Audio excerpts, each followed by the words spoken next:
Comment ne pas nous émerveiller, mes frères bien-aimés, devant la deuxième lecture que nous venons d'entendre, la lettre de Saint Pierre.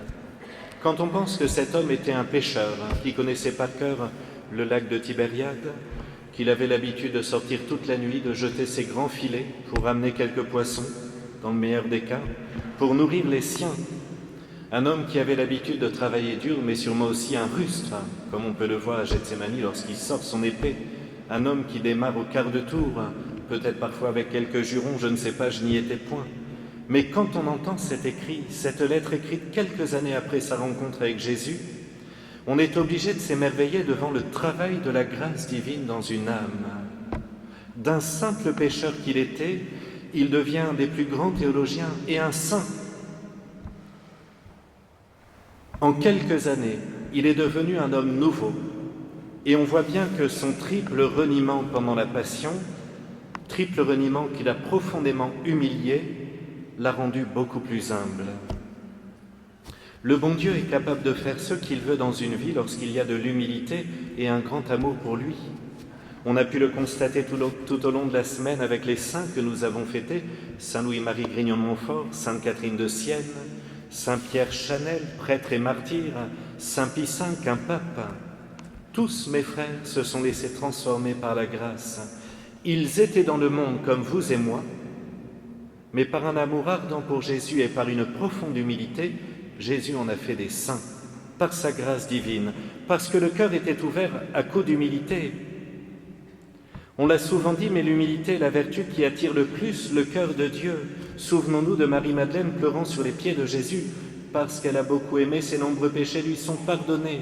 Comment a-t-elle beaucoup aimé? En s'humiliant et en pleurant sur les pieds de Jésus. Mais venons-en à l'Évangile qui est tellement émouvant et qui nous fait revenir au Cénacle, la veille de la Passion du Christ, lorsque celui-ci épancha son cœur et parla avec tant de tendresse à ses apôtres qui étaient déjà dans une profonde tristesse. C'est Jésus qui aurait dû être dans la tristesse, c'est lui qui aurait dû être consolé, mais il n'est pas centré sur lui. Son amour le pousse vers les autres, y compris dans la difficulté. Il leur dit, mes frères, je reprends ces mots qui sont bouleversants, que votre cœur ne soit pas bouleversé. Vous croyez en Dieu, croyez aussi en moi. Dans la maison de mon Père, il y a de nombreuses demeures. Sinon, vous aurais-je dit, je pars vous préparer une place. Quand je serai parti vous préparer une place, je reviendrai et je vous emmènerai auprès de moi afin que là où je suis, vous soyez vous aussi. Quelle promesse merveilleuse, quelle tendresse divine. À la fin de sa courte vie, notre doux Jésus annonce à ses apôtres qu'il y a une autre vie, que cette vie éternelle nous attend de l'autre côté et qu'il part leur préparer une place pour revenir les chercher. C'est impressionnant, mes frères, cette promesse, ça devrait dilater nos cœurs, nous donner tant de joie. N'est-ce pas une promesse incroyable? On a beau pleurer devant tout le mal qui sévit dans le monde, devant les guerres qui causent tant de souffrance, devant les personnes qui nous entourent et qui passent par des moments difficiles, parfois on se sent tellement impuissant en dehors de la prière, qui est toute puissante. Mais se dire que notre vie terrestre n'est qu'un passage et que derrière il y a le paradis, et que chacun recevra selon l'amour qu'il aura donné au milieu des combats de la vie, alors tout de suite, mes frères, notre cœur s'apaise et on a ce désir d'être déjà auprès du bon Dieu au ciel. Seulement, mes frères bien-aimés, il faut reconnaître que pour cela, il faut faire un petit exercice intellectuel, parce qu'on est profondément bercé par l'esprit du monde qui influence constamment notre jugement. Et quelle est cette pensée mondaine? Eh bien, depuis le développement de toutes nos technologies et de la médecine, depuis toutes ces richesses que nous avons et qui se sont fortement développées depuis les années 80, il semble que nous devons tous tendre vers une vie terrestre la plus longue qui soit, avec toutes les commodités possibles, le confort, loin des souffrances. Pas question de mourir trop jeune. La norme, mes frères, c'est 80, 90 ans et même 100 ans pour les Basques. Et oui, mais ça, c'est la graisse de canard qui entretient. Non, mais c'est vrai, on en est là, on veut tous mourir le plus tard possible. Et on pense que c'est une hécatombe de mourir jeune. Comment voulons-nous que cette parole de Jésus touche notre cœur si notre seul rêve est de rester sur Terre un maximum de temps. On voit bien qu'on est pollué par cette vision, qu'il faut absolument bien profiter ici-bas, puisque nous ne savons rien ou si peu sur la vie après la mort. Mais ça, cette pensée, elle est bien pour Voltaire, mais pas pour nous. Pourtant, mes frères bien-aimés, nous qui professons être catholiques, des amis du Christ, il nous faut absolument nous libérer de cette erreur qui est source de souffrance et même de désespoir. Le Seigneur nous a tout donné et il nous a promis qu'il nous préparerait une place de l'autre côté et qu'il viendrait nous chercher. Je pense par exemple à saint Antoine de Padoue, on dit que sur son lit de mort à 36 ans, alors qu'il était en train d'agoniser et que toute la ville de Padoue venait pour se confesser, pour demander encore des grâces, il eut d'un seul coup le visage lumineux. Et il répondit comme ça à voix haute, « Je viens vers vous, Seigneur ». On sait qu'à ce moment-là, il a vu Jésus. Jésus est venu le chercher comme promis. Il faut lui promettre, mes frères, de ne pas douter de sa parole. Il faut lui demander la grâce de désirer ardemment le paradis et de ne pas trop nous attacher à cette vie terrestre. La vie est un pont, traverse-le, mais n'y fixe pas ta demeure, disait sainte Catherine de Sienne. Quand on voit que saint Louis-Marie est décédé d'épuisement à l'âge de 44 ans, Catherine de Sienne a 33 ans, les saints apôtres sont morts martyrs, sainte Bernadette, sainte Thérèse de Lisieux, 34 et 24 ans. Le Seigneur est venu les cueillir, il est venu les chercher. Que cela nous aide à changer de vision, à sortir de l'esprit du monde pour nous laisser émerveiller par l'amour de Dieu qui nous attend. Et ce n'est pas être masochiste que de désirer ardemment le paradis où tout sera 1000 fois mieux que sur terre. C'est fou d'en douter.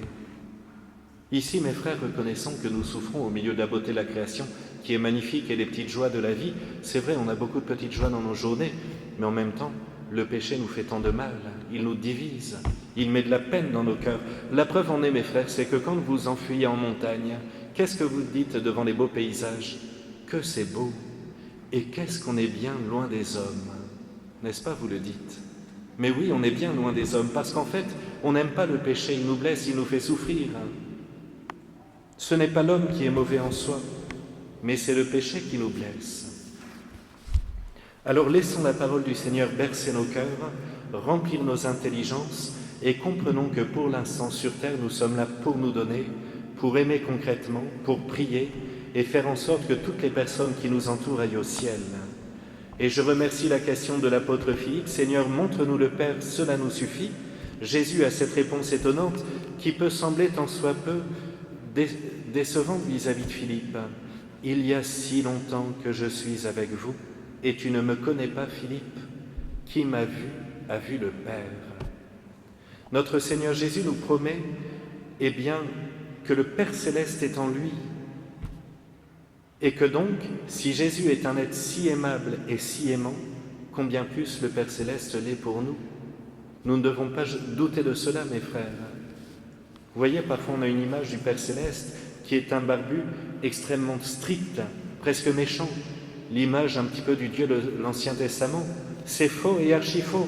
Et ça peine le cœur de Dieu que nous ayons cette vision du Père céleste. Au contraire. D'ailleurs, quel père donnerait son fils pour acheter des délinquants, des personnes mauvaises? Eh bien, Jésus meurt pour nous. C'est le Père céleste qui nous donne son fils. Et vous voyez, c'est important ce qu'on est en train de dire, parce que jusque-là, dans le peuple juif, il était interdit de prononcer le nom de Dieu. Ils avaient un tel respect de Dieu qu'on ne pouvait pas prononcer son nom, et encore moins s'en faire une image. C'était interdit.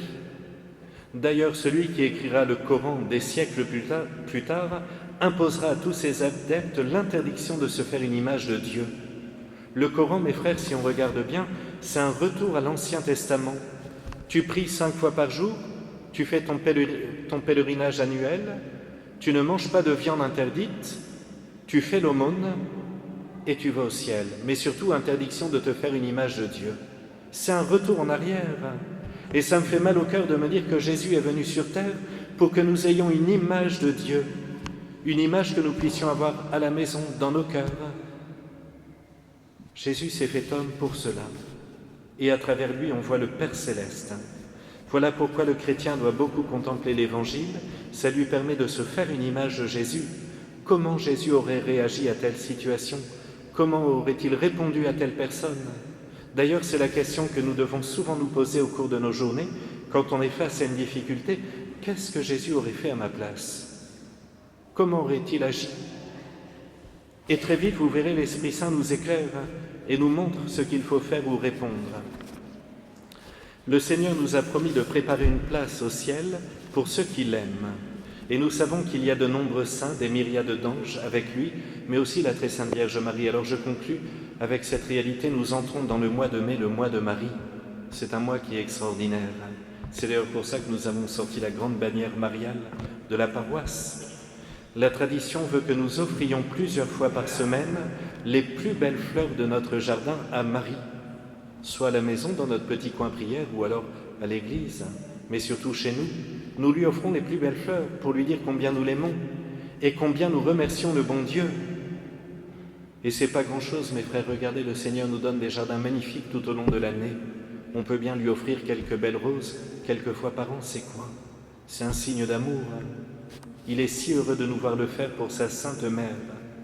Et vous savez ce que j'aime dans la contemplation de la très Sainte Vierge Marie, c'est que je me dis autant quand on s'enfuit avec notre imagination en nous rappelant, je ne sais pas moi, des beaux souvenirs du passé, de notre enfance, des vacances peut-être avec nos parents, que sais-je, on s'imagine ça, mais c'est du passé, c'est fini. Ça nous donne un peu de joie de se souvenir de cela, mais ça s'arrête là. Tandis que quand on s'enfuit au ciel, en imagination, et ça on peut le faire jour et nuit, quand on commence à penser à la beauté de la Sainte Vierge, non seulement c'est merveille, mais c'est du présent, c'est du concret, et un jour on sera avec elle. On la verra face à face, on s'émerveillera encore plus. Alors essayons de le faire, le ciel nous est toujours ouvert. Vous voyez mes frères, quand on a des moments un peu difficiles dans nos journées, quand on apprend une mauvaise nouvelle, quand on voit que la guerre fait tant de souffrance, quand quelqu'un nous blesse ou nous offense, je ne sais pas, ou quand le péché nous fait du mal et que le démon nous montre la honte de notre péché, tout de suite on s'enfuit au ciel. Et on pense à Marie, et on pense à ses apparitions, par exemple à Lourdes, et on s'imagine sa beauté, et tout de suite le cœur s'apaise, parce qu'on est au ciel. Ainsi soit-il.